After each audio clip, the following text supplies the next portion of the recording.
कभी कभी ऐसा लगता है ना कि जिंदगी में चारों तरफ बस अंधेरा ही अंधेरा है, जब कोई रास्ता ही नहीं दिख रहा हो। सनातन परंपरा में ना इसी अंधेरे से लड़ने की एक बहुत ही पावरफुल कहानी है।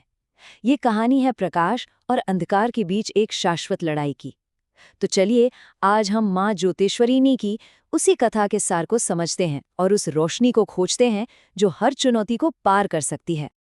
चलिए जरा कल्पना करते हैं, एक ऐसे वक्त की, एक ऐसा जमाना जहां सूरज की रोशनी बस एक धुंधली सी याद थी। हर कोना, हर गली बस डर और अनिश्चितता से कांप रही थी।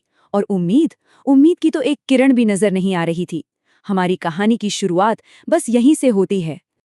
और हाँ, ये मत समझिए कि ये सिर्फ कोई बाहरी अंधेरा था। नहीं, ये तो एक बहुत गहरा आध्यात्मिक संकट था। एक ऐसा दौर था जब बुरी ताकतें अच्छाई पर पूरी तरह हावी हो चुकी थीं और धर्म का पूरा ढांचा ही मानो बिखरने की कगार पर था। अब जरा सोचिए, क्या होता है जब ब्रह्मांड के रक्षक यानी देवता ही शक्तिहीन हो जाएं। उनकी अपनी शक्तियां उस अंधेरे में जैसे गुम हो रही थी। और तब उन्होंने अपनी आखिरी उम्मीद का दरवाजा खटखटाया। सबने मिलकर आदि शक्ति से एक, आप कह सकते हैं, एक हताश पुकार लगाई। धर्म को बचाने की, उसे मिटने से बचाने की गुहार। और कहते हैं ना कि जब रात सबसे ज्यादा काली होती है तभी सुबह होती है। ठीक वैसे ही शक्ति ने जवाब दिया। देवताओं के उस पुकार का जवाब एक ऐसे रूप में आया जिसकी किसी ने कल्पना भी नहीं की थी। वो थी प्रकाश की देवी। उस घने काले अंधकार को चीरती हुई एक दिव्य ज्योति प्रकट हुई।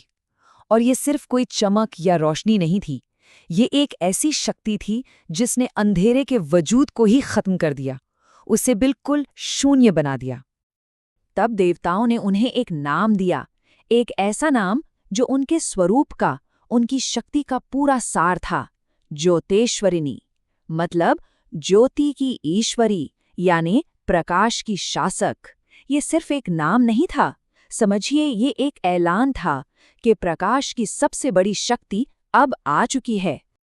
लेकिन हर कहानी में एक विलेन भी तो होता है ना? हर महान प्रकाश के पीछे एक गहरी परछाई होती है। तो सवाल ये है कि अंधकार, ये आतंक आखिर आया कहाँ से था?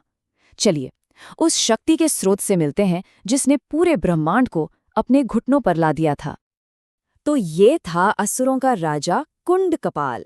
और ये कोई मामूली शासक नहीं था, जी नहीं। उसने अपनी तपस्या से ऐसी जबरदस्त शक्ति हासिल की थी जिसने उसे बेहद अहंकारी और क्रूर बना दिया।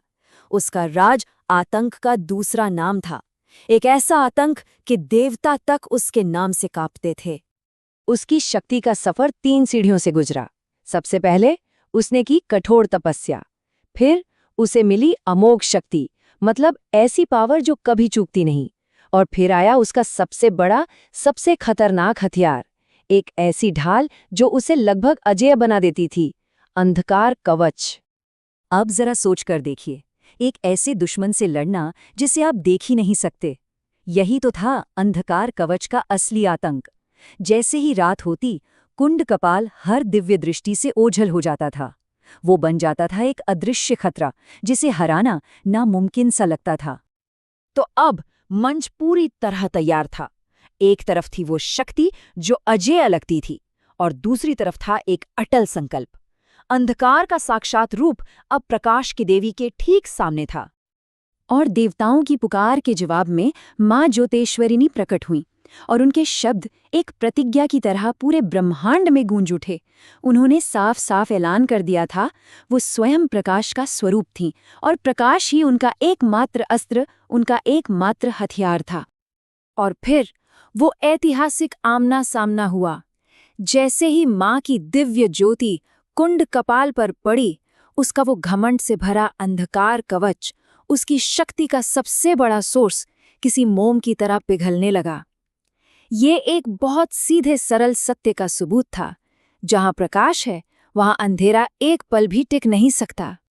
जब उसका सारा घमंड, सारा अहंकार चूर चूर हो गया, तो वो असुर माँ की शरण में आ गिरा। और तब जाके उसे एक बहुत गहरा सच समझ आया कि असली शक्ति अहंकार या किसी पर अधिकार जमाने में नहीं होती। असली शक्ति तो प्रकाश और सकारात्मकता में होती है। तो ये तो थी कहानी, लेकिन इस प्राचीन कथा का आज हमारे लिए क्या मतलब है? इसका मैसेज क्या है?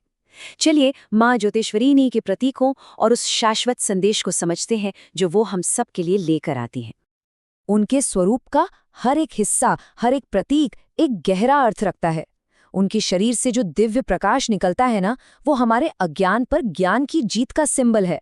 हाथों में त्रिशूल, कमल और ज्योति कलश हमें याद दिलाते हैं कि सच्ची शक्ति, पवित्रता और ज्ञान ये हमेशा साथ साथ चलते हैं।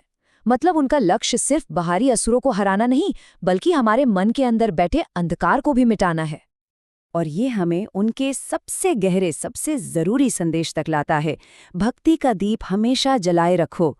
अब ये सिर्फ कोई धार्मिक बात नहीं है, ये एक तरह से एक रिमाइंडर है कि जब हम अपने अंदर उम्मीद, ज्ञान और अच्छाई की लौ को जलाए रखते हैं तो डर और निराशा जैसी परछाइयां हम पर हावी हो ही नहीं सकती।